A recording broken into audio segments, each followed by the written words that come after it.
What's happening, guys? I haven't been too active lately, man. I've been spread kind of thin, but I've had a couple people ask me about crossbreeding and like trying to crossbreed without a microscope, if it can be done or not. And yes, it can. I use lower nutrient agar plates. This isn't what some would consider low nutrient, but I use 7.5 milligrams of LME and 0.25 grams of nutritional yeast to 500 milliliters of water. And that usually will throw off rhizomorphic growth. And, when you're trying to isolate your monos, if it throws off rhizomorphic growth, it's not a mono. And what I mean by rhizomorphic is it'll have ropes like that.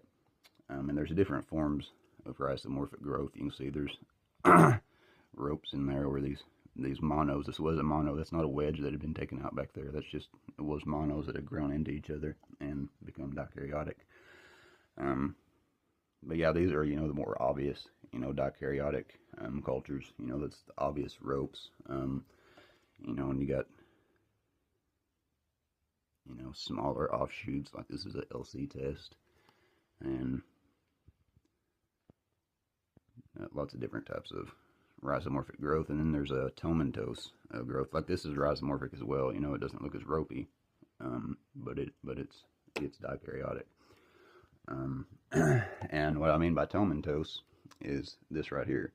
It'll be like a white fluffy kind of a snow, and it doesn't always have to be fluffy. It can be, this one is more of a flat, I don't know, it doesn't puff up as much. I don't really know how to say it, but and a lot of times your monos, they'll kind of have, little funny looking characteristics to them. Like this one, you can see it's missing.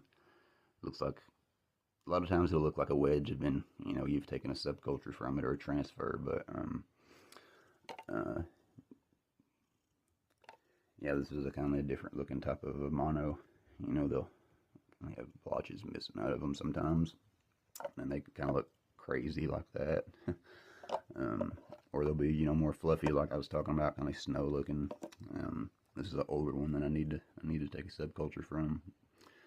But yeah, guys, that's kind of how I I do it. If you don't have a microscope, you can use that agar recipe, and that'll kind of help you, to where you won't even have to, mess with crossing some things, and not have to waste your grain and your substrate and all that shit. So, hope this helps some of you guys.